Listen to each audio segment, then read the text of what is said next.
ನನಗೆ ಈ ಥರದ ವಿಷಯಗಳನ್ನು ಮಾತನಾಡೋದಕ್ಕೆ ನಿಜಕ್ಕೂ ಇಷ್ಟ ಇಲ್ಲ. ಇದನ್ನು ಹೇಳೋಕ್ಕೆ ಒಂದು ಸ್ವಲ್ಪ ಮುಜುಗರ ಆಗುತ್ತೆ.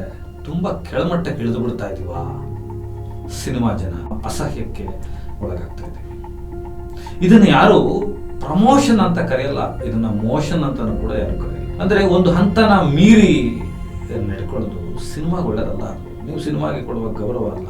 ಈಗ ನಾನು ಕನ್ನಡ ಸಿನಿಮಾ ಎಕ್ಸಾಂಪಲ್ಸ್ ತಗೊಂಡು ಹೇಳ್ಬೋದು, ಈ ಸಿನಿಮಾ ಮಾರ್ಕೆಟಲ್ಲಿ ಸೋತೋಯ್ತು, ಅದು ದೊಡ್ಡ ಸಿನಿಮಾ ಅಂತ. ಆದರೆ ಒಂದು ಸಿನಿಮಾ ಅದು ಈ ಪ್ರಾದೇಶಿಕ ಸಿನಿಮಾಗಳಲ್ಲಿ ಹೆಚ್ಚಾಗಿದೆ. ನಾವು ಕನ್ನಡ ಸಿನಿಮಾ ಕೇಂದ್ರೀಕರಿಸಿ ಕನ್ನಡಿಗರಾಗಿರೋದ್ರಿಂದ ಅದನ್ನು ಚರ್ಚೆ ಮಾಡೋಣ.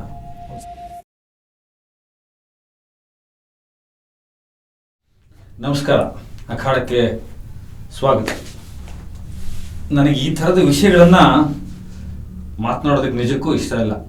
ಈ ಥಂಬ್ನೇಲ್ ನೋಡಿದ್ಮೇಲೆ ನಿಮ್ಗೆ ಗೊತ್ತಿರುತ್ತೆ ನಾನು ಯಾವ ವಿಷಯ ಮಾತನಾಡ್ತಾ ಇದ್ದೀನಿ ಅಂತ. ವಿಧಿ ಇಲ್ಲ, ನಮ್ಮ ಟೀಮ್ ಬಿಡಲ್ಲ. ಇದನ್ನು ಖಂಡಿಸ್ಬೇಕು, ಮಾತಾಡಬೇಕು, ಧ್ವನಿ ಎತ್ತಬೇಕು, ದಾಖಲಿಸ್ಬೇಕು ಅನ್ನೋದು ನಮ್ಮ ತಂಡದ ನನಗೆ ಕೊಟ್ಟಿರೋ ಅನಿವಾರ್ಯತೆ. ನಾನೇ ಹೇಳ್ತಾ ಇದ್ದೀನಿ, ಪೂರಾ ವಿಡಿಯೋ ನೋಡೋಕ್ಕಾಗದೆ ಹೋದರೆ ಫಾಸ್ಟ್ ಫಾರ್ವರ್ಡ್ ಮಾಡಿಬಿಡಿ, ಇಲ್ಲಾಂದರೆ ನಿಲ್ಲಿಸ್ಬಿಡಿ. ಯಾಕಂದರೆ ಸಿನಿಮಾ ರಂಗದಲ್ಲಿ ಇರುವವರು ನಾವು, ಅದರಲ್ಲಿ ಕೆಲಸ ಮಾಡ್ತಿರೋರಿಗೆ, ಅದನ್ನು ಒಂದು ಪೂಜನೀಯ ಭಾವನೆಯಲ್ಲಿ ನೋಡೋರಿಗೆ ಈ ವಿಡಿಯೋ ಅಥವಾ ಈ ಸರಣಿಯ ಮಾತುಕತೆ ನೋವಾಗುತ್ತೆ, ಮನಸ್ಸಿಗೆ ಖೇದವನ್ನು ಉಂಟು ಮಾಡುತ್ತೆ. ನಮ್ಮ ಅನ್ನ, ನಮ್ಮ ದುಡಿಮೆ, ನಮ್ಮ ಕಲ್ಪನೆಗಳಿಗೆ ಸಿಗುವ ಜಾಗ, ನಮ್ಮ ಸ್ಯಾಟಿಸ್ಫ್ಯಾಕ್ಷನ್, ನಮ್ಮ ತುಡಿತ ಮಿಡಿತ ಎಲ್ಲ ಯಾವ ರಂಗದಲ್ಲಿರುತ್ತೋ, ಯಾವ ಕ್ಷೇತ್ರದಲ್ಲಿರುತ್ತೋ ಆ ಕ್ಷೇತ್ರ ಚೆನ್ನಾಗಿರಬೇಕು ಅನ್ನೋದು ಒಬ್ಬ ರಾಜಕಾರಣಿನೂ ಆಸೆ ಪಡ್ತಾನೆ, ಒಬ್ಬ ಸಿನಿಮಾದಲ್ಲಿರೋನು ಆಸೆ ಪಡ್ತಾನೆ. ಅವನು ಯಾವುದೇ ವಿಭಾಗದಲ್ಲಿರಲಿ ಅಥವಾ ಬೇರೆ ಯಾವ ವಿಭಾಗದಲ್ಲಿರ್ತಾನೋ, ಯಾವ ಕಾರ್ಯಕ್ಷೇತ್ರದಲ್ಲಿರ್ತಾನೋ ಅದು ಅವನ ಮನದ ಆಶೆ ಆಗಿರುತ್ತೆ. ನಾನು ಸಿನಿಮಾದಲ್ಲಿದ್ದೀನಿ, ಅದರಿಂದ ಬದುಕ್ತಾ ಇದ್ದೀನಿ. ಇದನ್ನು ಹೇಳೋಕ್ಕೆ ಒಂದು ಸ್ವಲ್ಪ ಮುಜುಗರ ಆಗುತ್ತೆ. ತುಂಬ ಕೆಳಮಟ್ಟಕ್ಕೆ ಇಳಿದು ಬಿಡ್ತಾ ಇದ್ದೀವ ಸಿನಿಮಾ ಜನ. ಮೊದಲೇ ಸಿನಿಮಾದವರು ಅಂದರೆ ಈ ಕೋವಿಡ್ ಟೈಮಲ್ಲಿ ಡಿಸ್ಟೆನ್ಸ್ ಮೇಂಟೈನ್ ಮಾಡ್ತಾ ಇದ್ರಲ್ಲ, ಅದಕ್ಕೇನೋ ಒಂದು ಪದ ಇತ್ತಲ್ಲ, ಆ ಥರ ಆಗೋಗ್ಬಿಟ್ಟಿದೆ. ಒಂದು ಡಿಸ್ಟೆನ್ಸಲ್ಲಿರಿ ಅಂತ. ಹಾಗಿರುವಾಗ ಒಂದು ಸಾಮಾನ್ಯ ಮನುಷ್ಯನಿಗೆ ಸಿಗಬೇಕಾದಂಥ ವ್ಯಕ್ತಿ ಗೌರವ, ವೃತ್ತಿ ಗೌರವ ಮತ್ತು ಸ್ಯಾಟಿಸ್ಫ್ಯಾಕ್ಷನ್, ಒಂದು ಆತ್ಮತೃಪ್ತಿಗೋಸ್ಕರ ಕೆಲಸ ಮಾಡುವ ಈ ಆರ್ಟ್ ಫಾರ್ಮಲ್ಲಿ ಸಿಗಬೇಕಾದಂಥ ಮನ್ನಣೆಗಳೇ ಸಿಗ್ತಾ ಇಲ್ಲದಂಥ ಕಾಲಘಟ್ಟದಲ್ಲಿ ನಾವು ಈ ಥರದ್ದೆಲ್ಲ ಮಾಡ್ತಾ ಇದ್ದೀವಿ. ಪರಮ ಅಸಹ್ಯಕ್ಕೆ ಒಳಗಾಗ್ತಾ ಇದ್ದೀವಿ. ಇದನ್ನು ಯಾರು ಪ್ರಮೋಷನ್ ಅಂತ ಕರೆಯಲ್ಲ, ಇದನ್ನ ಮೋಷನ್ ಅಂತಲೂ ಕೂಡ ಯಾರು ಕರೆಯಲ್ಲ. ಒಂದು ಸಿನಿಮಾ ಗೆಲ್ಲಿಸ್ಕೋಬೇಕು ಅನ್ನೋ ಕಾರಣಕ್ಕೆ ಏನೆಲ್ಲ ನಡೀತಾ ಇದೆ ಗೊತ್ತಾ ನಿಮ್ಗೆ? ಮೂವಿ ಹಿಟ್ ಆಗ್ಬೇಕಣ್ಣ, ಹೇಳ್ತಾ ಇದೀನಿ ಕೇಳ್ರಿ. ಅಂಬೈಡು ಮಾಡಲ್ಲ, ಸಲಗಾ ಸೂರ್ಯ ಅಣ್ಣ ಕಷ್ಟಪಟ್ಟು ಮಾಡಿದ ಸೂರ್ಯ ಅಣ್ಣದ ಮೂವಿ. ಯಾರು ಏನಾರ ಹೇಳ್ತಾನೆ.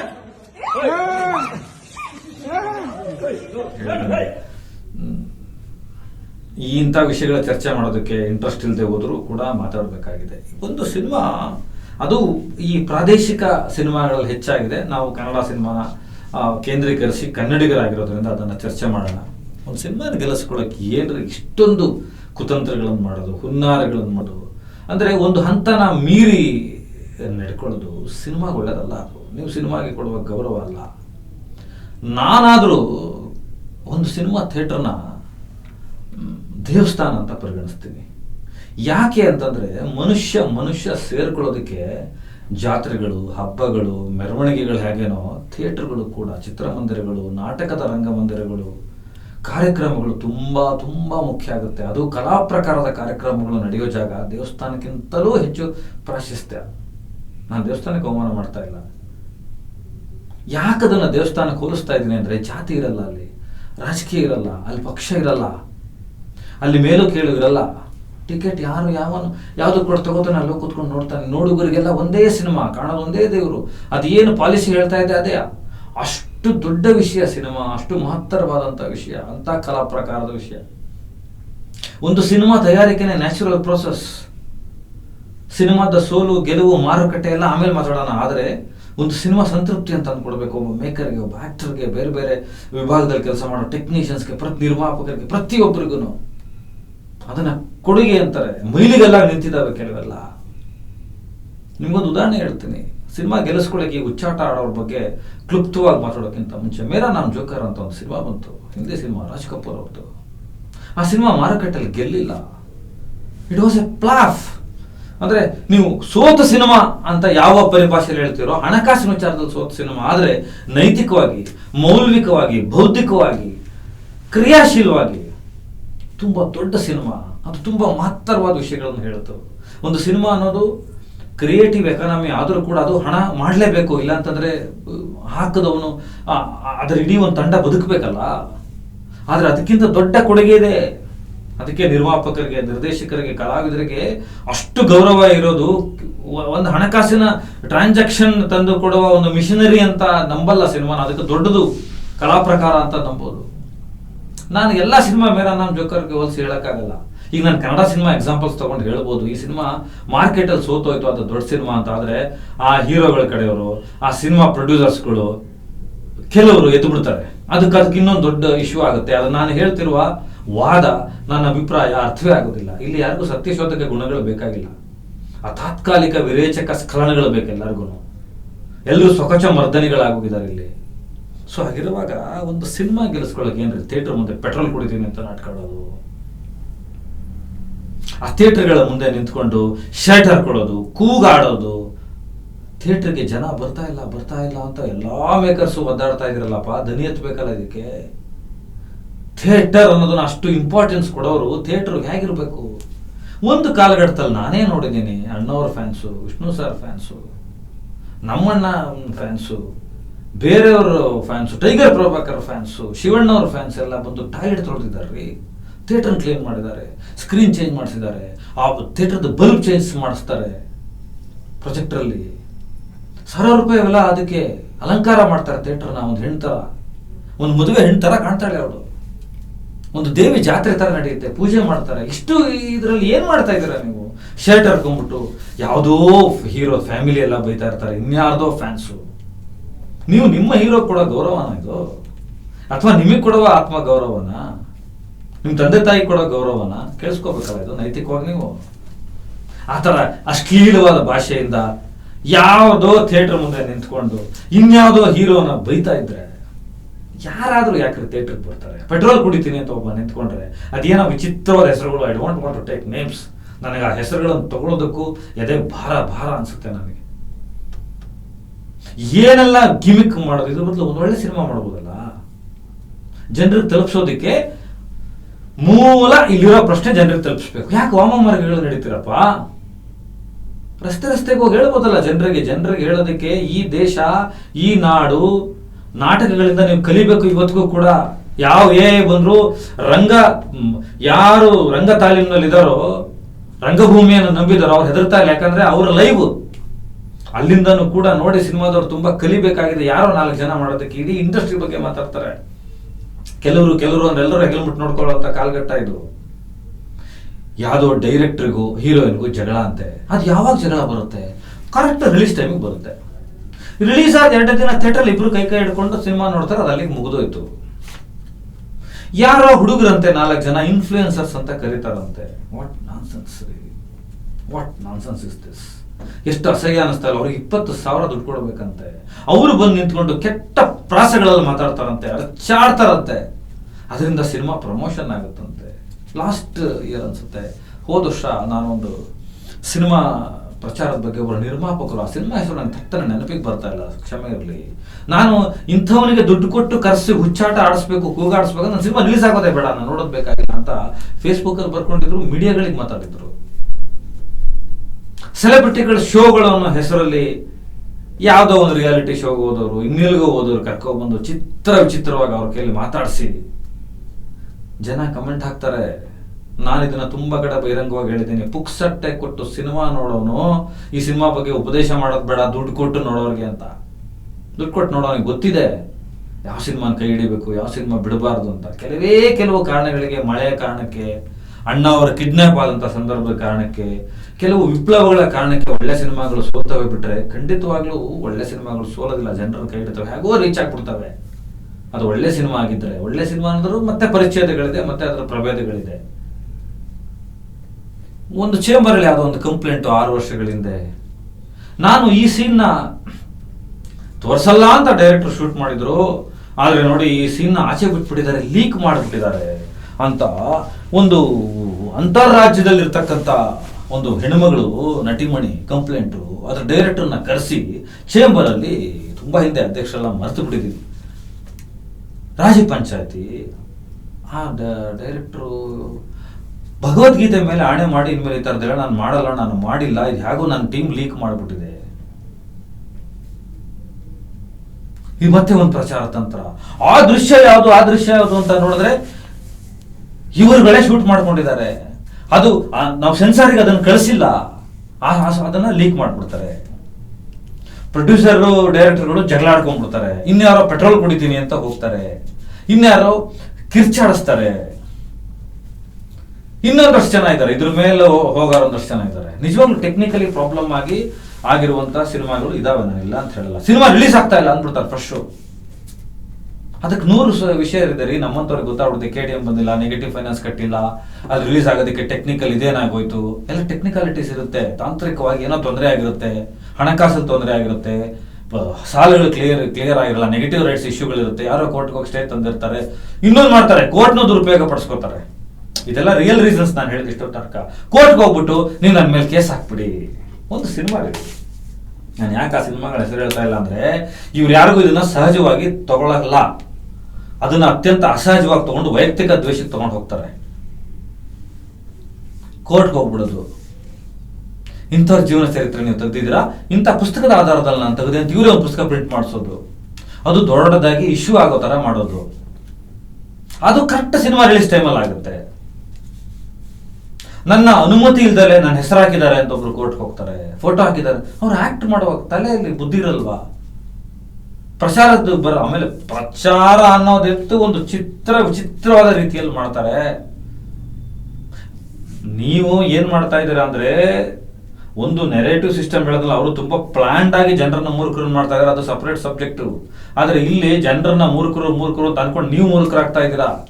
ಚಿತ್ರರಂಗದ ಈ ಪ್ರಯತ್ನಗಳಿದಾವಲ್ಲ, ಕೆಲವು ಪದಗಳಲ್ಲಿ ಬೈಲೂಬಾರದು ಅವರನ್ನ, ರಿಲೀಸ್ ಟೈಮಲ್ಲಿ ಹೇಳಿಕೆಗಳ ವಿಚಾರದಲ್ಲಿ, ಪ್ರಚಾರದ ವಿಚಾರದಲ್ಲಿ, ಆಮೇಲೆ ಚೇಂಬರ್ಗೆ ಹೋಗ್ಬಿಡೋದು, ಕಂಪ್ಲೇಂಟ್ ಕೊಟ್ಬಿಡೋದು, ಕೋರ್ಟ್ಗೆ ಹೋಗ್ಬಿಡೋದು, ಇವರು ಪ್ರಚಾರಕ್ಕೆ ಬರ್ತಾ ಇಲ್ಲ, ನಾವು ಹಣ ಕೊಟ್ಟಿದ್ದೀವಿ ಅಂತ ಒಂದು ತಂತ್ರ ಮಾಡೋದು. ನಾನು ಆದಷ್ಟು ಡೀಸೆಂಟ್ ಆಗಿ ಹೇಳಕ್ ಟ್ರೈ ಮಾಡ್ತಾ ಇದ್ದೀನಿ, ಡೀಸೆಂಟ್ ಎಕ್ಸಾಂಪಲ್ಸ್ ಕೊಡ್ತಾ ಇದ್ದೀನಿ. ನನಗೆ ಇದ್ರ ಆಳಕ್ಕೂ ಗೊತ್ತು. ನಾನು ತುಂಬಾ ಒಳಗಡೆ ಸುರಂಗಕ್ಕೆ ಹೋಗಿ ವಿಚಾರ ತಗೋ ಬಂದಿರ್ತೀನಿ ಯಾವಾಗ್ಲೂ. ಬೇಸಿಕ್ಲಿ ಜರ್ನಲಿಸ್ಟ್ ನಾನು, ತನಿಖಾ ಪತ್ರಿಕೋದ್ಯಮದಲ್ಲಿ ಇದ್ದವನು. ಆ ಕೋರ್ಟಲ್ಲಿ ಏನು ನಡೆಯಲ್ಲ ಇಶ್ಯೂಸ್ಗಳು. ಎಷ್ಟು ಲೀಸ್ಟ್ ಕೊಡಲ್ಲ ನಾನೀಗ ನೋಡಿ, ನೀವು ಹುಡ್ಕೊಳ್ಳಿ, ಸಿಗುತ್ತೆ ಗೂಗಲಲ್ಲಿ. ಚೇಂಬರಿಗೆ ಕಂಪ್ಲೇಂಟ್ಗಳು ಕೊಡೋದು, ಪ್ರಚಾರಕ್ಕೆ ಬರಲ್ಲ ಅಂತ ಕೊಡೋದು, ಆಮೇಲೆ ಎಲ್ಲ ಸಲೀಸಾಗಿರ್ತಾರೆ, ಹೊಡೆದಾಟ ಅನ್ನೋದು, ಇನ್ನೊಂದೇನೋ ಅಂತ ಅನ್ನೋದು. ಆಮೇಲೆ ಒಂದು ರಿಲೀಸ್ ಟೈಮಲ್ಲಿ ಒಂದು ರೀಲ್ಸ್ ಮಾಡ್ಬಿಡೋದು. ಈಗ ಒಂದು ಹೊಸ ಟ್ರೆಂಡು, ಯಾವುದೋ ಶಸ್ತ್ರಾಸ್ತ್ರ ಹಿಡಿದು ಬಿಡೋದು, ಇನ್ನೇನೋ ಹಿಡಿದು ಬಿಡೋದು ಮಾಡ್ಬಿಟ್ಟು ಕರೆಕ್ಟಾಗಿ ಆ ಸಿನಿಮಾಗೆ ಕೊಡೋದು. ಇದು ಜನರ ಅಟೆನ್ಷನ್ ಸೀಕಿಂಗ್ನ ಚೀಪ್ ಗಿಮಿಕ್ಸ್, ಒಂದು ಚೀಪ್ ಸೈಕಾಲಜಿ ಮಾಡೋದು. ಇದರಿಂದ ಏನಾಗ್ತಾ ಇದೆ ಅಂದರೆ, ಮತ್ತೆ ಥಿಯೇಟರ್ಗಳು ಖಾಲಿ ಹೊಡಿತವೆ. ಜನರಿಗೆ ಈ ಸಿನಿಮಾದಲ್ಲಿ ಏನಿಲ್ಲ, ಬುರ್ನಾಸು ಖಾಲಿ ಅಂತ ಅನ್ಸೋದಕ್ಕೆ ಶುರುವಾಗುತ್ತೆ.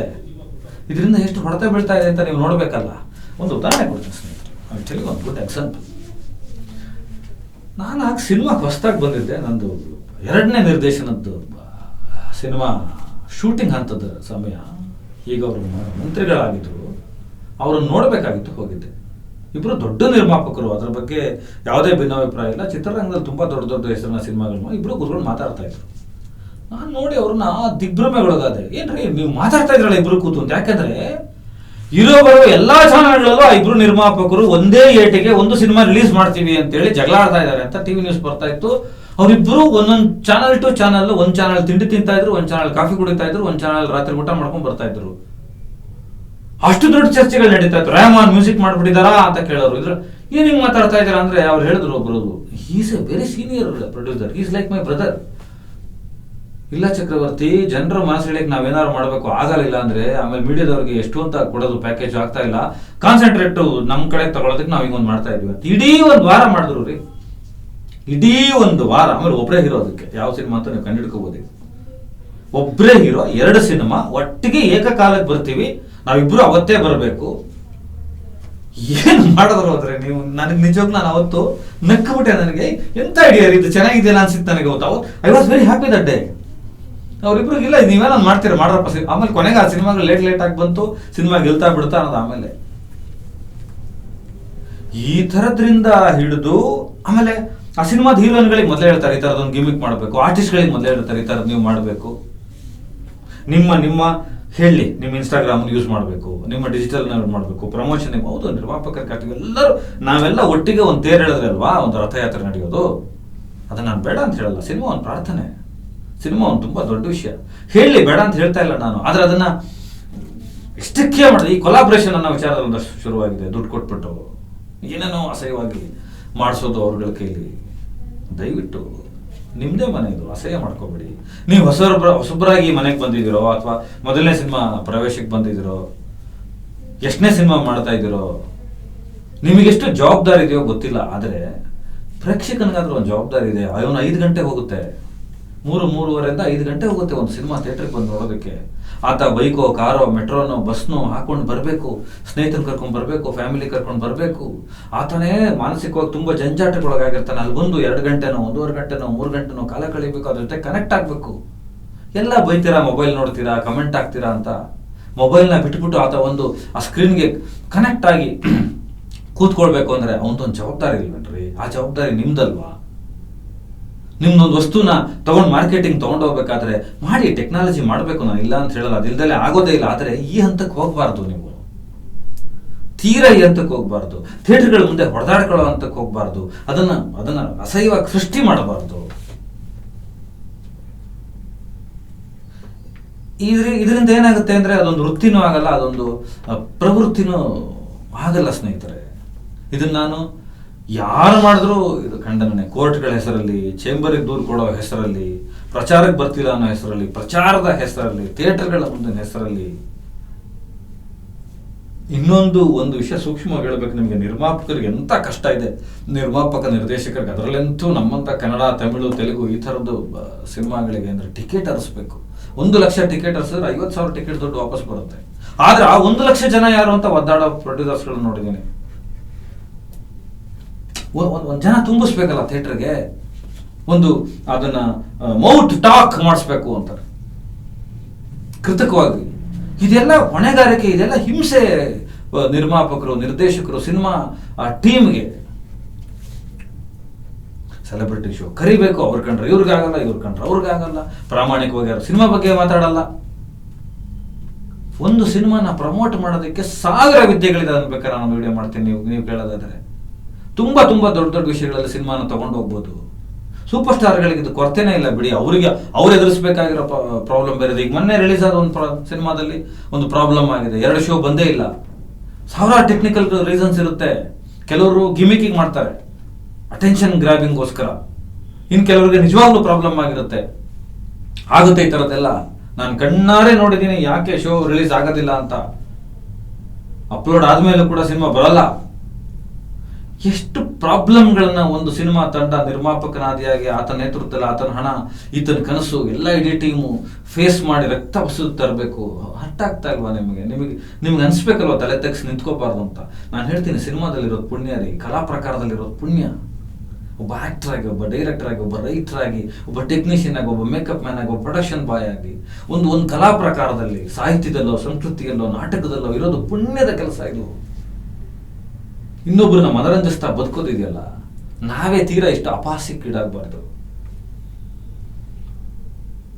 ಈ ಥರದ್ದು ಈಗ ನಾನು ಮಾತಾಡಿದ ತಕ್ಷಣ ನಿಂತು ಬಿಡುತ್ತೆ ಅನ್ನೋದು ನನಗೆ ಭ್ರಮೆ ಇಲ್ಲ. ಆದರೆ ನಾನು ದಾಖಲಿಸಬೇಕಾಗಿತ್ತು ನನ್ನದೊಂದು ಧ್ವನಿಯನ್ನ.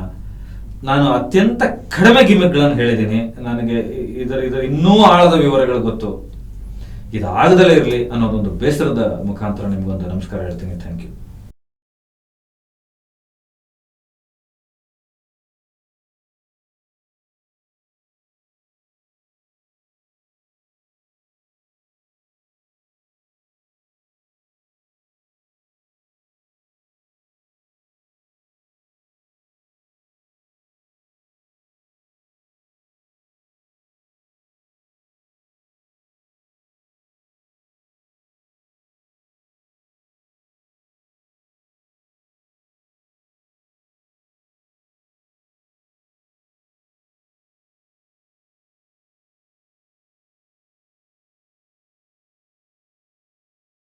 ನೀವು ಸಿನಿಮಾಗೆ ಕೊಡುವ ಗೌರವ ಅಲ್ಲ. ನಾನಾದರೂ ಒಂದು ಸಿನಿಮಾ ಥಿಯೇಟರ್ನ ದೇವಸ್ಥಾನ ಅಂತ ಪರಿಗಣಿಸ್ತೀನಿ. ಯಾಕೆ ಅಂತಂದರೆ ಮನುಷ್ಯ ಸೇರ್ಕೊಳ್ಳೋದಕ್ಕೆ ಜಾತ್ರೆಗಳು, ಹಬ್ಬಗಳು, ಮೆರವಣಿಗೆಗಳು ಹೇಗೇನೋ ಥಿಯೇಟರ್ಗಳು ಕೂಡ, ಚಿತ್ರಮಂದಿರಗಳು, ನಾಟಕದ ರಂಗಮಂದಿರಗಳು, ಕಾರ್ಯಕ್ರಮಗಳು ತುಂಬ ತುಂಬ ಮುಖ್ಯ ಆಗುತ್ತೆ. ಅದು ಕಲಾ ಪ್ರಕಾರದ ಕಾರ್ಯಕ್ರಮಗಳು ನಡೆಯೋ ಜಾಗ ದೇವಸ್ಥಾನಕ್ಕಿಂತಲೂ ಹೆಚ್ಚು ಪ್ರಾಶಸ್ತ್ಯ. ನಾನು ದೇವಸ್ಥಾನಕ್ಕೆ ಅವಮಾನ ಮಾಡ್ತಾ ಇಲ್ಲ. ಯಾಕದನ್ನು ದೇವಸ್ಥಾನಕ್ಕೆ ಹೋಲಿಸ್ತಾ ಇದ್ದೀನಿ ಅಂದರೆ, ಜಾತಿ ಇರಲ್ಲ ಅಲ್ಲಿ, ರಾಜಕೀಯ ಇರಲ್ಲ ಅಲ್ಲಿ, ಪಕ್ಷ ಇರಲ್ಲ ಅಲ್ಲಿ, ಮೇಲು ಕೇಳು ಇರಲ್ಲ. ಟಿಕೆಟ್ ಯಾವುದು ಕೂಡ ತಗೋತಾನೆ, ಅಲ್ಲೋ ಕೂತ್ಕೊಂಡು ನೋಡ್ತಾನೆ. ನೋಡುಗರಿಗೆಲ್ಲ ಒಂದೇ ಸಿನಿಮಾ, ಕಾಣೋದು ಒಂದೇ ದೇವರು. ಅದೇನು ಪಾಲಿಸಿ ಹೇಳ್ತಾ ಇದೆ ಅದೇ. ಅಷ್ಟು ದೊಡ್ಡ ವಿಷಯ ಸಿನಿಮಾ, ಅಷ್ಟು ಮಹತ್ತರವಾದಂಥ ವಿಷಯ, ಅಂಥ ಕಲಾ ಪ್ರಕಾರದ ವಿಷಯ. ಒಂದು ಸಿನಿಮಾ ತಯಾರಿಕೆನೇ ನ್ಯಾಚುರಲ್ ಪ್ರೋಸೆಸ್. ಸಿನಿಮಾದ ಸೋಲು ಗೆಲುವು ಮಾರುಕಟ್ಟೆ ಎಲ್ಲ ಆಮೇಲೆ ಮಾತಾಡೋಣ. ಆದರೆ ಒಂದು ಸಿನಿಮಾ ಸಂತೃಪ್ತಿ ಅಂತ ಅಂದ್ಕೊಡ್ಬೇಕು. ಒಬ್ಬ ಮೇಕರ್ಗೆ, ಒಬ್ಬ ಆ್ಯಕ್ಟರ್ಗೆ, ಬೇರೆ ಬೇರೆ ವಿಭಾಗದಲ್ಲಿ ಕೆಲಸ ಮಾಡೋ ಟೆಕ್ನಿಷಿಯನ್ಸ್ಗೆ, ನಿರ್ಮಾಪಕರಿಗೆ, ಪ್ರತಿಯೊಬ್ಬರಿಗೂ ಅದನ್ನು ಕೊಡುಗೆ ಅಂತಾರೆ. ಮೈಲಿಗೆಲ್ಲ ನಿಂತಿದ್ದಾವೆ ಕೆಲವೆಲ್ಲ. ನಿಮ್ಗೊಂದು ಉದಾಹರಣೆ ಹೇಳ್ತೀನಿ. ಸಿನಿಮಾ ಗೆಲ್ಲಿಸ್ಕೊಳ್ಳೋಕೆ ಈ ಹುಚ್ಚಾಟ ಆಡೋರ ಬಗ್ಗೆ ಕ್ಲುಪ್ತವಾಗಿ ಮಾತಾಡೋಕ್ಕಿಂತ ಮುಂಚೆ ಮೇರಾ ನಾಮ್ ಜೋಕರ್ ಅಂತ ಒಂದು ಸಿನಿಮಾ ಬಂತು, ಹಿಂದಿ ಸಿನಿಮಾ, ರಾಜ್ ಕಪೂರ್ ಅವ್ರದ್ದು. ಆ ಸಿನಿಮಾ ಮಾರುಕಟ್ಟೆಯಲ್ಲಿ ಗೆಲ್ಲಿಲ್ಲ. It was a flop. ಅಂದರೆ ನೀವು ಸೋತ ಸಿನಿಮಾ ಅಂತ ಯಾವ ಪರಿಭಾಷೆಯಲ್ಲಿ ಹೇಳ್ತೀರೋ, ಹಣಕಾಸಿನ ವಿಚಾರದಲ್ಲಿ ಸೋತ ಸಿನಿಮಾ. ಆದರೆ ನೈತಿಕವಾಗಿ, ಮೌಲ್ವಿಕವಾಗಿ, ಬೌದ್ಧಿಕವಾಗಿ, ಕ್ರಿಯಾಶೀಲವಾಗಿ ತುಂಬ ದೊಡ್ಡ ಸಿನಿಮಾ. ಅದು ತುಂಬ ಮಹತ್ತರವಾದ ವಿಷಯಗಳನ್ನು ಹೇಳುತ್ತೆ. ಒಂದು ಸಿನಿಮಾ ಅನ್ನೋದು ಕ್ರಿಯೇಟಿವ್ ಎಕಾನಮಿ ಆದರೂ ಕೂಡ ಅದು ಹಣ ಮಾಡಲೇಬೇಕು. ಇಲ್ಲ ಅಂತಂದರೆ ಹಾಕಿದವನು ಅದರ ಇಡೀ ಒಂದು ತಂಡ ಬದುಕಬೇಕಲ್ಲ. ಆದರೆ ಅದಕ್ಕಿಂತ ದೊಡ್ಡ ಕೊಡುಗೆ ಇದೆ. ಅದಕ್ಕೆ ನಿರ್ಮಾಪಕರಿಗೆ, ನಿರ್ದೇಶಕರಿಗೆ, ಕಲಾವಿದರಿಗೆ ಅಷ್ಟು ಗೌರವ ಇರೋದು. ಒಂದು ಹಣಕಾಸಿನ ಟ್ರಾನ್ಸಾಕ್ಷನ್ ತಂದು ಕೊಡುವ ಒಂದು ಮಿಷನರಿ ಅಂತ ನಂಬಲ್ಲ ಸಿನಿಮಾನ. ಅದಕ್ಕೆ ದೊಡ್ಡದು ಕಲಾ ಪ್ರಕಾರ ಅಂತ ನಂಬೋದು. ನಾನು ಎಲ್ಲ ಸಿನಿಮಾ ಮೇರಾ ನಾಮ್ ಜೋಕರ್ಗೆ ಹೋಲಿಸಿ ಹೇಳೋಕ್ಕಾಗಲ್ಲ.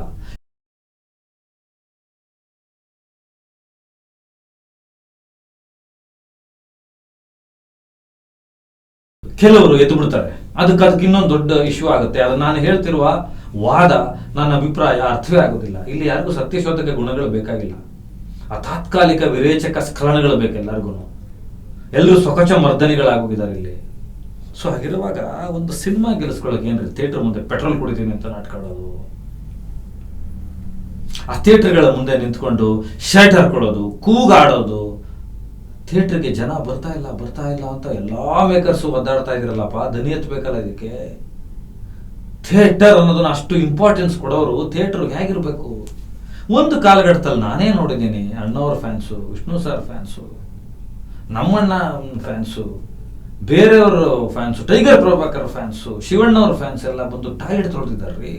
ಥಿಯೇಟರ್ ಕ್ಲೀನ್ ಮಾಡಿದ್ದಾರೆ, ಸ್ಕ್ರೀನ್ ಚೇಂಜ್ ಮಾಡಿಸಿದ್ದಾರೆ, ಆ ಥಿಯೇಟರ್ದು ಬಲ್ಬ್ ಚೇಂಜ್ ಮಾಡಿಸ್ತಾರೆ, ಪ್ರೊಜೆಕ್ಟ್ರಲ್ಲಿ ₹1,000 ಅವೆಲ್ಲ ಅದಕ್ಕೆ ಅಲಂಕಾರ ಮಾಡ್ತಾರೆ ಥಿಯೇಟರ್ನ. ಒಂದು ಹೆಣ್ತರ, ಒಂದು ಮದುವೆ ಹೆಣ್ತರ ಕಾಣ್ತಾಳೆ ಅವಳು. ಒಂದು ದೇವಿ ಜಾತ್ರೆ ತರ ನಡೆಯುತ್ತೆ, ಪೂಜೆ ಮಾಡ್ತಾರೆ. ಇಷ್ಟು ಇದರಲ್ಲಿ ಏನ್ ಮಾಡ್ತಾ ಇದ್ದೀರಾ ನೀವು? ಶರ್ಟ್ ಹರ್ಕೊಂಡ್ಬಿಟ್ಟು ಯಾವುದೋ ಹೀರೋ ಫ್ಯಾಮಿಲಿ ಎಲ್ಲ ಬೈತಾ ಇರ್ತಾರೆ, ಇನ್ಯಾರ್ದೋ ಫ್ಯಾನ್ಸು.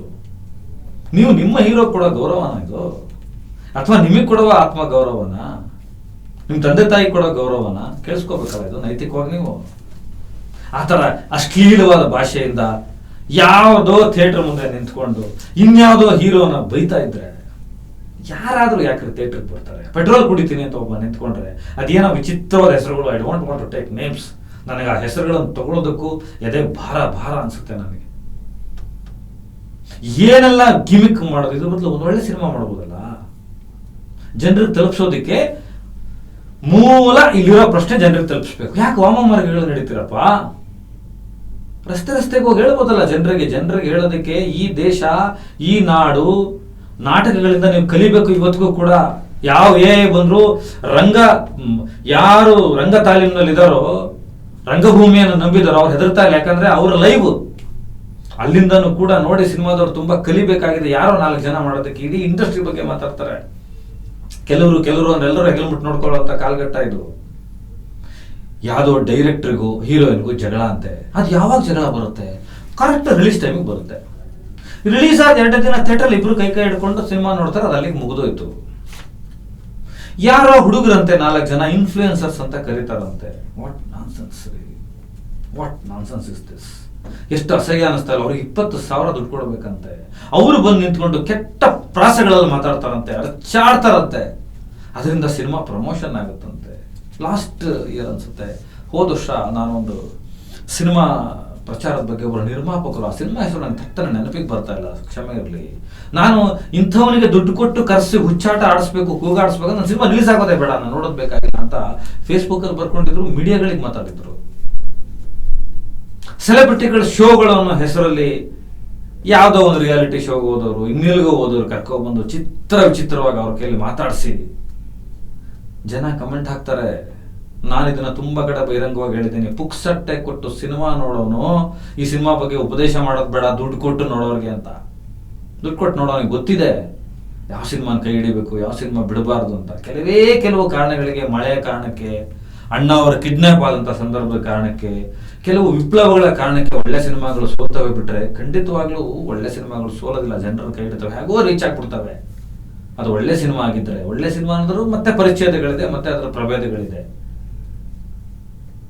ಒಂದು ಚೇಂಬರಲ್ಲಿ ಯಾವುದೋ ಒಂದು ಕಂಪ್ಲೇಂಟು 6 ವರ್ಷಗಳ ಹಿಂದೆ, ನಾನು ಈ ಸೀನ್ನ ತೋರಿಸಲ್ಲ ಅಂತ ಡೈರೆಕ್ಟರ್ ಶೂಟ್ ಮಾಡಿದ್ರು, ಆದ್ರೆ ನೋಡಿ ಈ ಸೀನ್ನ ಆಚೆ ಬಿಟ್ಬಿಟ್ಟಿದ್ದಾರೆ, ಲೀಕ್ ಮಾಡಿಬಿಟ್ಟಿದ್ದಾರೆ ಅಂತ ಒಂದು ಅಂತಾರಾಜ್ಯದಲ್ಲಿರ್ತಕ್ಕಂಥ ಒಂದು ಹೆಣ್ಮಗಳು ನಟಿಮಣಿ ಕಂಪ್ಲೇಂಟು, ಅದ್ರ ಡೈರೆಕ್ಟರ್ನ ಕರೆಸಿ ಚೇಂಬರಲ್ಲಿ ತುಂಬಾ ಹಿಂದೆ, ಅಧ್ಯಕ್ಷರೆಲ್ಲ ಮರೆತು ಬಿಟ್ಟಿದ್ದೀವಿ, ರಾಜಿ ಪಂಚಾಯತಿ.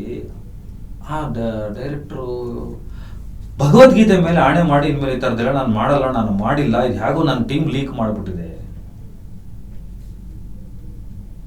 ಇದು ಮತ್ತೆ ಒಂದು ಪ್ರಚಾರ ತಂತ್ರ. ಆ ದೃಶ್ಯ ಯಾವುದು ಅಂತ ನೋಡಿದ್ರೆ ಇವರುಗಳೇ ಶೂಟ್ ಮಾಡ್ಕೊಂಡಿದ್ದಾರೆ. ಅದು ನಾವು ಸೆನ್ಸಾರಿಗೆ ಅದನ್ನು ಕಳಿಸಿಲ್ಲ, ಅದನ್ನ ಲೀಕ್ ಮಾಡ್ಬಿಡ್ತಾರೆ. ಪ್ರೊಡ್ಯೂಸರು ಡೈರೆಕ್ಟರ್ಗಳು ಜಗಳ ಆಡ್ಕೊಂಡ್ಬಿಡ್ತಾರೆ, ಇನ್ಯಾರೋ ಪೆಟ್ರೋಲ್ ಕುಡಿತೀನಿ ಅಂತ ಹೋಗ್ತಾರೆ, ಇನ್ಯಾರೋ ಕಿರ್ಚಾಡಿಸ್ತಾರೆ. ಇನ್ನೊಂದಷ್ಟು ಜನ ಇದ್ದಾರೆ, ಇದ್ರ ಮೇಲೆ ಹೋಗಾರ ಒಂದಷ್ಟು ಜನ ಇದ್ದಾರೆ. ನಿಜವಾಗ್ಲೂ ಟೆಕ್ನಿಕಲಿ ಪ್ರಾಬ್ಲಮ್ ಆಗಿರುವಂತ ಸಿನಿಮಾಗಳು ಇದಾವೆ, ನಾನು ಇಲ್ಲ ಅಂತ ಹೇಳಲ್ಲ. ಸಿನಿಮಾ ರಿಲೀಸ್ ಆಗ್ತಾ ಇಲ್ಲ ಅಂದ್ಬಿಡ್ತಾರೆ ಫಸ್ಟ್ ಶೋ. ಅದಕ್ಕೆ 100 ವಿಷಯ ಇದೆ ರೀ, ನಮ್ಮಂತವ್ರಿಗೆ ಗೊತ್ತಾಗ್ಬಿಡುತ್ತೆ. KDM ಬಂದಿಲ್ಲ, ನೆಗೆಟಿವ್ ಫೈನಾನ್ಸ್ ಕಟ್ಟಿಲ್ಲ, ಅದು ರಿಲೀಸ್ ಆಗೋದಕ್ಕೆ ಟೆಕ್ನಿಕಲ್ ಇದೇನಾಗೋಯ್ತು, ಎಲ್ಲ ಟೆಕ್ನಿಕಾಲಿಟೀಸ್ ಇರುತ್ತೆ. ತಾಂತ್ರಿಕವಾಗಿ ಏನೋ ತೊಂದರೆ ಆಗಿರುತ್ತೆ, ಹಣಕಾಸು ತೊಂದರೆ ಆಗಿರುತ್ತೆ, ಸಾಲಗಳು ಕ್ಲಿಯರ್ ಆಗಿರಲ್ಲ, ನೆಗೆಟಿವ್ ರೈಟ್ಸ್ ಇಶ್ಯೂಗಳಿರುತ್ತೆ, ಯಾರೋ ಕೋರ್ಟ್ಗೆ ಹೋಗಿ ಸ್ಟೇ ತಂದಿರ್ತಾರೆ, ಇನ್ನೊಂದು ಮಾಡ್ತಾರೆ, ಕೋರ್ಟ್ನ ದುರುಪಯೋಗ ಪಡಿಸ್ಕೋತಾರೆ. ಇದೆಲ್ಲ ರಿಯಲ್ ರೀಸನ್ಸ್ ನಾನು ಹೇಳಿದ ಇಷ್ಟೋ ತನಕ. ಕೋರ್ಟ್ಗೆ ಹೋಗ್ಬಿಟ್ಟು ನೀವು ನನ್ನ ಮೇಲೆ ಕೇಸ್ ಹಾಕ್ಬಿಡಿ. ಒಂದು ಸಿನಿಮಾ ರೀ, ನಾನು ಯಾಕೆ ಆ ಸಿನಿಮಾಗಳ ಹೆಸರು ಹೇಳ್ತಾ ಇಲ್ಲ ಅಂದ್ರೆ, ಇವ್ರು ಯಾರಿಗೂ ಇದನ್ನ ಸಹಜವಾಗಿ ತಗೊಳ್ಳಲ್ಲ, ಅದನ್ನ ಅತ್ಯಂತ ಅಸಹಜವಾಗಿ ತಗೊಂಡು ವೈಯಕ್ತಿಕ ದ್ವೇಷಕ್ಕೆ ತಗೊಂಡು ಹೋಗ್ತಾರೆ. ಕೋರ್ಟ್ಗೆ ಹೋಗ್ಬಿಡೋದು, ಇಂಥವ್ರ ಜೀವನ ಚರಿತ್ರೆ ನೀವು ತೆಗೆದಿದ್ದೀರಾ, ಇಂಥ ಪುಸ್ತಕದ ಆಧಾರದಲ್ಲಿ ನಾನು ತೆಗೆದೆ ಅಂತ ಇವರೇ ಒಂದು ಪುಸ್ತಕ ಪ್ರಿಂಟ್ ಮಾಡಿಸೋದು, ಅದು ದೊಡ್ಡದಾಗಿ ಇಶ್ಯೂ ಆಗೋ ತರ ಮಾಡೋದು. ಅದು ಕರೆಕ್ಟ್ ಸಿನಿಮಾ ರಿಲೀಸ್ ಟೈಮಲ್ಲಿ ಆಗುತ್ತೆ. ನನ್ನ ಅನುಮತಿ ಇಲ್ದಲೆ ನನ್ನ ಹೆಸರು ಹಾಕಿದ್ದಾರೆ ಅಂತ ಒಬ್ರು ಕೋರ್ಟ್ಗೆ ಹೋಗ್ತಾರೆ, ಫೋಟೋ ಹಾಕಿದ್ದಾರೆ, ಅವ್ರು ಆಕ್ಟ್ ಮಾಡುವಾಗ ತಲೆಯಲ್ಲಿ ಬುದ್ಧಿ ಇರಲ್ವಾ? ಪ್ರಚಾರದ ಆಮೇಲೆ ಪ್ರಚಾರ ಅನ್ನೋದೆತ್ತು ಒಂದು ವಿಚಿತ್ರವಾದ ರೀತಿಯಲ್ಲಿ ಮಾಡ್ತಾರೆ. ನೀವು ಏನ್ ಮಾಡ್ತಾ ಇದ್ದೀರಾ ಅಂದ್ರೆ, ಒಂದು ನೆರೇಟಿವ್ ಸಿಸ್ಟಮ್ ಹೇಳೋದಲ್ಲ, ಅವರು ತುಂಬಾ ಪ್ಲಾನ್ಡ್ ಆಗಿ ಜನರನ್ನ ಮೂರ್ಖರನ್ನ ಮಾಡ್ತಾ ಇದಾರೆ, ಅದು ಸಪರೇಟ್ ಸಬ್ಜೆಕ್ಟ್. ಆದ್ರೆ ಇಲ್ಲಿ ಜನರನ್ನ ಮೂರ್ಖರು ಅಂತ ಅನ್ಕೊಂಡು ನೀವು ಮೂರ್ಖರಾಗ್ತಾ ಇದ್ದೀರಾ. ಚಿತ್ರರಂಗದ ಈ ಪ್ರಯತ್ನಗಳಿದಾವಲ್ಲ, ಕೆಲವು ಪದಗಳಲ್ಲಿ ಬೈಲೂಬಾರದು ಅವರನ್ನ, ರಿಲೀಸ್ ಟೈಮಲ್ಲಿ ಹೇಳಿಕೆಗಳ ವಿಚಾರದಲ್ಲಿ, ಪ್ರಚಾರದ ವಿಚಾರದಲ್ಲಿ, ಆಮೇಲೆ ಚೇಂಬರ್ಗೆ ಹೋಗ್ಬಿಡೋದು, ಕಂಪ್ಲೇಂಟ್ ಕೊಟ್ಬಿಡೋದು, ಕೋರ್ಟ್ಗೆ ಹೋಗ್ಬಿಡೋದು, ಇವರು ಪ್ರಚಾರಕ್ಕೆ ಬರ್ತಾ ಇಲ್ಲ, ನಾವು ಹಣ ಕೊಟ್ಟಿದ್ದೀವಿ ಅಂತ ಒಂದು ತಂತ್ರ ಮಾಡೋದು. ನಾನು ಆದಷ್ಟು ಡೀಸೆಂಟ್ ಆಗಿ ಹೇಳಕ್ ಟ್ರೈ ಮಾಡ್ತಾ ಇದ್ದೀನಿ, ಡೀಸೆಂಟ್ ಎಕ್ಸಾಂಪಲ್ಸ್ ಕೊಡ್ತಾ ಇದ್ದೀನಿ. ನನಗೆ ಇದ್ರ ಆಳಕ್ಕೂ ಗೊತ್ತು, ನನಗೆ ನಾನು ತುಂಬಾ ಒಳಗಡೆ ಸುರಂಗಕ್ಕೆ ಹೋಗಿ ವಿಚಾರ ತಗೋ ಬಂದಿರ್ತೀನಿ ಯಾವಾಗ್ಲೂ. ನಾನು ಬೇಸಿಕ್ಲಿ ಜರ್ನಲಿಸ್ಟ್, ನಾನು ತನಿಖಾ ಪತ್ರಿಕೋದ್ಯಮದಲ್ಲಿ ಇದ್ದವನು. ಆ ಕೋರ್ಟಲ್ಲಿ ಏನು ನಡೆಯಲ್ಲ ಇಶ್ಯೂಸ್ಗಳು, ಎಷ್ಟು ಲೀಸ್ಟ್ ಕೊಡಲ್ಲ ನಾನೀಗ ನೋಡಿ, ನೀವು ಹುಡುಕಳಿ, ಸಿಗುತ್ತೆ ಗೂಗಲಲ್ಲಿ. ಚೇಂಬರಿಗೆ ಕಂಪ್ಲೇಂಟ್ಗಳು ಕೊಡೋದು, ಪ್ರಚಾರಕ್ಕೆ ಬರಲ್ಲ ಅಂತ ಕೊಡೋದು, ಆಮೇಲೆ ಎಲ್ಲ ಸಲೀಸ್ ಆಗಿರ್ತಾರೆ, ಹೊಡೆದಾಟ ಅನ್ನೋದು, ಇನ್ನೊಂದೇನೋ ಅಂತ ಅನ್ನೋದು. ಆಮೇಲೆ ಒಂದು ರಿಲೀಸ್ ಟೈಮಲ್ಲಿ ಒಂದು ರೀಲ್ಸ್ ಮಾಡ್ಬಿಡೋದು, ಈಗ ಒಂದು ಹೊಸ ಟ್ರೆಂಡು, ಯಾವುದೋ ಶಸ್ತ್ರಾಸ್ತ್ರ ಹಿಡಿದು ಬಿಡೋದು, ಇನ್ನೇನೋ ಹಿಡಿದು ಬಿಡೋದು ಮಾಡ್ಬಿಟ್ಟು ಕರೆಕ್ಟಾಗಿ ಆ ಸಿನಿಮಾಗೆ ಕೊಡೋದು. ಇದು ಜನರ ಅಟೆನ್ಷನ್ ಸೀಕಿಂಗ್ನ ಚೀಪ್ ಗಿಮಿಕ್ಸ್, ಒಂದು ಚೀಪ್ ಸೈಕಾಲಜಿ ಮಾಡೋದು. ಇದರಿಂದ ಏನಾಗ್ತಾ ಇದೆ ಅಂದರೆ, ಮತ್ತೆ ಥಿಯೇಟರ್ಗಳು ಖಾಲಿ ಹೊಡಿತವೆ, ಜನರಿಗೆ ಈ ಸಿನಿಮಾದಲ್ಲಿ ಏನಿಲ್ಲ ಬುರ್ನಾಸು ಖಾಲಿ ಅಂತ ಅನ್ಸೋದಕ್ಕೆ ಶುರುವಾಗುತ್ತೆ. ಇದರಿಂದ ಎಷ್ಟು ಹೊಡೆತ ಬೀಳ್ತಾ ಇದೆ ಅಂತ ನೀವು ನೋಡಬೇಕಲ್ಲ. ಒಂದು ಉದಾಹರಣೆ ಕೊಡ್ತೀನಿ ಸ್ನೇಹಿತರೆ, ಒಂದು ಗುಡ್ ಎಕ್ಸಾಂಪಲ್. ನಾನು ಆಗ ಸಿನಿಮಾಕ್ಕೆ ಹೊಸದಾಗಿ ಬಂದಿದ್ದೆ, ನಂದು 2ನೇ ನಿರ್ದೇಶನದ್ದು ಸಿನಿಮಾ ಶೂಟಿಂಗ್ ಹಂತದ ಸಮಯ. ಈಗ ಅವರು ಮಂತ್ರಿಗಳಾಗಿದ್ದರು, ಅವರನ್ನು ನೋಡಬೇಕಾಗಿತ್ತು, ಹೋಗಿದ್ದೆ. ಇಬ್ಬರು ದೊಡ್ಡ ನಿರ್ಮಾಪಕರು, ಅದ್ರ ಬಗ್ಗೆ ಯಾವುದೇ ಭಿನ್ನಾಭಿಪ್ರಾಯ ಇಲ್ಲ, ಚಿತ್ರರಂಗದಲ್ಲಿ ತುಂಬ ದೊಡ್ಡ ಹೆಸರಿನ ಸಿನಿಮಾಗಳು, ಇಬ್ಬರು ಕೂತ್ಕೊಂಡು ಮಾತಾಡ್ತಾ ಇದ್ರು. ನಾನು ನೋಡಿ ಅವ್ರನ್ನ ದಿಗ್ಭ್ರಮೆಗೊಳಗಾದೆ. ಏನ್ರಿ ನೀವು ಮಾತಾಡ್ತಾ ಇದ್ರಲ್ಲ ಇಬ್ರು ಕೂತು ಅಂತ. ಯಾಕಂದ್ರೆ ಇರೋ ಬರೋ ಎಲ್ಲಾ ಚಾನಲ್ಗಳಲ್ಲೂ ಆ ಇಬ್ರು ನಿರ್ಮಾಪಕರು ಒಂದೇ ಏಟಿಗೆ ಒಂದು ಸಿನಿಮಾ ರಿಲೀಸ್ ಮಾಡ್ತೀವಿ ಅಂತೇಳಿ ಜಗಳ ಆಡ್ತಾ ಇದ್ದಾರೆ ಅಂತ ಟಿವಿ ನ್ಯೂಸ್ ಬರ್ತಾ ಇತ್ತು. ಅವರಿಬ್ರು ಒಂದೊಂದು ಚಾನಲ್ ಟು ಚಾನಲ್, ಒಂದ್ ಚಾನಲ್ ತಿಂಡಿ ತಿಂತಾ ಇದ್ರು, ಒಂದ್ ಚಾನಲ್ ಕಾಫಿ ಕುಡಿತಾ ಇದ್ರು, ಒಂದ್ ಚಾನಲ್ ರಾತ್ರಿ ಊಟ ಮಾಡ್ಕೊಂಡ್ ಬರ್ತಾ ಇದ್ರು. ಅಷ್ಟು ದೊಡ್ಡ ಚರ್ಚೆಗಳು ನಡೀತಾ ಇತ್ತು. ರೆಹಮಾನ್ ಮ್ಯೂಸಿಕ್ ಮಾಡ್ಬಿಟ್ಟಿದಾರಾ ಅಂತ ಕೇಳೋರು. ಇದ್ರ ಏನ್ ಹಿಂಗ್ ಮಾತಾಡ್ತಾ ಇದ್ದೀರಾ ಅಂದ್ರೆ ಅವ್ರು ಹೇಳಿದ್ರು ಒಬ್ರು, is A very senior producer, is like my brother.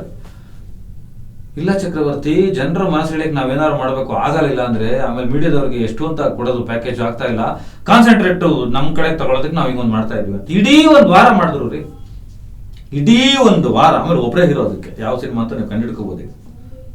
ಒಬ್ಬರೇ ಹೀರೋ, 2 ಸಿನಿಮಾ ಒಟ್ಟಿಗೆ ಏಕಕಾಲಕ್ಕೆ ಬರ್ತೀವಿ, ನಾವಿಬ್ರು ಅವತ್ತೇ ಬರಬೇಕು.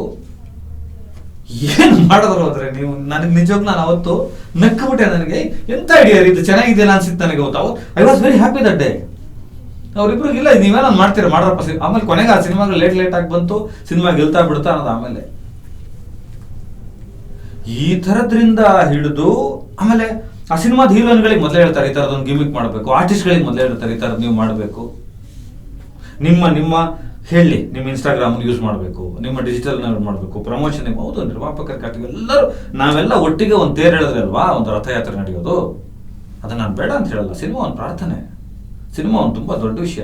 ಹೇಳಿ ಬೇಡ ಅಂತ ಹೇಳ್ತಾ ಇಲ್ಲ ನಾನು, ಆದ್ರೆ ಅದನ್ನ ಇಷ್ಟಕ್ಕೆ ಮಾಡಿದೆ. ಈ ಕೊಲಾಬ್ರೇಷನ್ ಅನ್ನೋ ವಿಚಾರದಲ್ಲಿ ಒಂದಷ್ಟು ಶುರುವಾಗಿದೆ. ದುಡ್ಡು ಕೊಟ್ಬಿಟ್ಟು ಏನೇನೋ ಅಸಹ್ಯವಾಗಿ ಮಾಡಿಸೋದು ಅವ್ರಗಳ ಕೈಲಿ. ದಯವಿಟ್ಟು ನಿಮ್ದೇ ಮನೆ ಇದು, ಅಸಹ್ಯ ಮಾಡ್ಕೋಬೇಡಿ. ನೀವು ಹೊಸಬ್ರಾಗಿ ಮನೆಗೆ ಬಂದಿದ್ದೀರೋ ಅಥವಾ ಮೊದಲನೇ ಸಿನಿಮಾ ಪ್ರವೇಶಕ್ಕೆ ಬಂದಿದ್ದೀರೋ, ಎಷ್ಟನೇ ಸಿನಿಮಾ ಮಾಡ್ತಾ ಇದ್ದೀರೋ, ನಿಮಗೆಷ್ಟು ಜವಾಬ್ದಾರಿ ಇದೆಯೋ ಗೊತ್ತಿಲ್ಲ. ಆದ್ರೆ ಪ್ರೇಕ್ಷಕನಿಗಾದ್ರೂ ಒಂದು ಜವಾಬ್ದಾರಿ ಇದೆ. ಅವನು 5 ಗಂಟೆ ಹೋಗುತ್ತೆ, 3-3:30 5 ಗಂಟೆ ಹೋಗುತ್ತೆ ಒಂದು ಸಿನಿಮಾ ಥಿಯೇಟರ್ಗೆ ಬಂದು ನೋಡೋದಕ್ಕೆ. ಆತ ಬೈಕೋ, ಕಾರೋ, ಮೆಟ್ರೋನೋ, ಬಸ್ನೋ ಹಾಕೊಂಡು ಬರಬೇಕು, ಸ್ನೇಹಿತರು ಕರ್ಕೊಂಡು ಬರಬೇಕು, ಫ್ಯಾಮಿಲಿ ಕರ್ಕೊಂಡು ಬರಬೇಕು. ಆತನೇ ಮಾನಸಿಕವಾಗಿ ತುಂಬಾ ಜಂಜಾಟಗಳಾಗಿರ್ತಾನೆ. ಅಲ್ಲಿ ಬಂದು 2 ಗಂಟೆನೋ, 1.5 ಗಂಟೆನೋ, 3 ಗಂಟೆನೋ ಕಾಲ ಕಳಿಬೇಕು, ಅದ್ರ ಜೊತೆ ಕನೆಕ್ಟ್ ಆಗ್ಬೇಕು. ಎಲ್ಲ ಬೈತೀರಾ, ಮೊಬೈಲ್ ನೋಡ್ತೀರಾ, ಕಮೆಂಟ್ ಆಗ್ತೀರಾ ಅಂತ ಮೊಬೈಲ್ನ ಬಿಟ್ಬಿಟ್ಟು ಆತ ಒಂದು ಆ ಸ್ಕ್ರೀನ್ಗೆ ಕನೆಕ್ಟ್ ಆಗಿ ಕೂತ್ಕೊಳ್ಬೇಕು ಅಂದ್ರೆ ಅವನದೊಂದು ಜವಾಬ್ದಾರಿ ಇಲ್ವೇನ್ರಿ? ಆ ಜವಾಬ್ದಾರಿ ನಿಮ್ದಲ್ವಾ?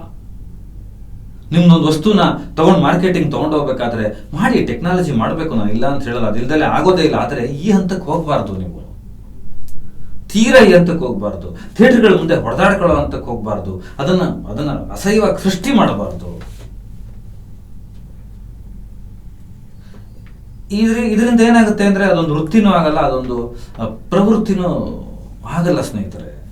ಇದನ್ನ ನಾನು ಯಾರು ಮಾಡಿದ್ರು ಇದು ಖಂಡನೆ. ಕೋರ್ಟ್ಗಳ ಹೆಸರಲ್ಲಿ, ಚೇಂಬರ್ಗೆ ದೂರು ಕೊಡೋ ಹೆಸರಲ್ಲಿ, ಪ್ರಚಾರಕ್ಕೆ ಬರ್ತಿಲ್ಲ ಅನ್ನೋ ಹೆಸರಲ್ಲಿ, ಪ್ರಚಾರದ ಹೆಸರಲ್ಲಿ, ಥಿಯೇಟರ್ಗಳ ಮುಂದಿನ ಹೆಸರಲ್ಲಿ. ಒಂದು ವಿಷಯ ಸೂಕ್ಷ್ಮವಾಗಿ ಹೇಳ್ಬೇಕು ನಿಮಗೆ, ನಿರ್ಮಾಪಕರಿಗೆ ಎಂತ ಕಷ್ಟ ಇದೆ. ನಿರ್ಮಾಪಕ ನಿರ್ದೇಶಕರಿಗೆ, ಅದರಲ್ಲಂತೂ ನಮ್ಮಂತ ಕನ್ನಡ, ತಮಿಳು, ತೆಲುಗು ಈ ಥರದ್ದು ಸಿನಿಮಾಗಳಿಗೆ ಅಂದ್ರೆ ಟಿಕೆಟ್ ಹರಿಸ್ಬೇಕು. 1 ಲಕ್ಷ ಟಿಕೆಟ್ ಹರಿಸಿದ್ರೆ 50,000 ಟಿಕೆಟ್ ದುಡ್ಡು ವಾಪಸ್ ಬರುತ್ತೆ. ಆದ್ರೆ ಆ 1 ಲಕ್ಷ ಜನ ಯಾರು ಅಂತ ಒದ್ದಾಡೋ ಪ್ರೊಡ್ಯೂಸರ್ಸ್ಗಳನ್ನ ನೋಡಿದ್ದೀನಿ. ಒಂದು ಜನ ತುಂಬಿಸ್ಬೇಕಲ್ಲ ಥಿಯೇಟರ್ಗೆ, ಅದನ್ನ ಮೌತ್ ಟಾಕ್ ಮಾಡಿಸ್ಬೇಕು ಅಂತಾರೆ ಕೃತಕವಾಗಿ. ಇದೆಲ್ಲ ಹೊಣೆಗಾರಿಕೆ, ಇದೆಲ್ಲ ಹಿಂಸೆ ನಿರ್ಮಾಪಕರು, ನಿರ್ದೇಶಕರು, ಸಿನಿಮಾ ಟೀಮ್ಗೆ. ಸೆಲೆಬ್ರಿಟಿ ಶೋ ಕರಿಬೇಕು, ಅವ್ರ ಕಂಡ್ರೆ ಇವ್ರಿಗಾಗಲ್ಲ, ಇವ್ರ ಕಂಡ್ರೆ ಅವ್ರಿಗಾಗಲ್ಲ. ಪ್ರಾಮಾಣಿಕವಾಗಿ ಯಾರು ಸಿನಿಮಾ ಬಗ್ಗೆ ಮಾತಾಡಲ್ಲ.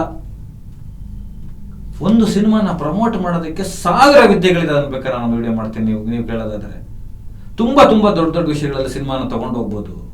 ಸೂಪರ್ ಸ್ಟಾರ್ಗಳಿಗೆ ಇದು ಕೊರತೆನೇ ಇಲ್ಲ ಬಿಡಿ. ಅವ್ರು ಎದುರಿಸಬೇಕಾಗಿರೋ ಪ್ರಾಬ್ಲಮ್ ಬೇರೆ. ಈಗ ಮೊನ್ನೆ ರಿಲೀಸ್ ಆದ ಒಂದು ಸಿನಿಮಾದಲ್ಲಿ ಒಂದು ಪ್ರಾಬ್ಲಮ್ ಆಗಿದೆ, 2 ಶೋ ಬಂದೇ ಇಲ್ಲ. 1000 ಟೆಕ್ನಿಕಲ್ ರೀಸನ್ಸ್ ಇರುತ್ತೆ. ಕೆಲವರು ಗಿಮಿಕಿಂಗ್ ಮಾಡ್ತಾರೆ ಅಟೆನ್ಷನ್ ಗ್ರಾಬಿಂಗ್ಗೋಸ್ಕರ, ಇನ್ ಕೆಲವರಿಗೆ ನಿಜವಾಗ್ಲೂ ಪ್ರಾಬ್ಲಮ್ ಆಗಿರುತ್ತೆ. ಆಗುತ್ತೆ ಈ ತರದೆಲ್ಲ. ನಾನು ಕಣ್ಣಾರೆ ನೋಡಿದ್ದೀನಿ ಯಾಕೆ ಶೋ ರಿಲೀಸ್ ಆಗೋದಿಲ್ಲ ಅಂತ. ಅಪ್ಲೋಡ್ ಆದ್ಮೇಲೆ ಕೂಡ ಸಿನಿಮಾ ಬರಲ್ಲ. ಎಷ್ಟು ಪ್ರಾಬ್ಲಮ್ಗಳನ್ನ ಒಂದು ಸಿನಿಮಾ ತಂಡ, ನಿರ್ಮಾಪಕನಾದಿಯಾಗಿ ಆತನ ನೇತೃತ್ವದಲ್ಲಿ, ಆತನ ಹಣ, ಈತನ ಕನಸು, ಎಲ್ಲ ಇಡೀ ಟೀಮು ಫೇಸ್ ಮಾಡಿ ರಕ್ತ ಬಸಿದು ತರಬೇಕು. ಹಟ್ಟಾಗ್ತಾ ಇಲ್ವಾ ನಿಮ್ಗೆ ಅನ್ಸ್ಬೇಕಲ್ವಾ ತಲೆ ತೆಗ್ಸಿ ನಿಂತ್ಕೋಬಾರ್ದು ಅಂತ. ನಾನು ಹೇಳ್ತೀನಿ, ಸಿನಿಮಾದಲ್ಲಿರೋದು ಪುಣ್ಯ ರೀ, ಕಲಾ ಪ್ರಕಾರದಲ್ಲಿರೋದು ಪುಣ್ಯ.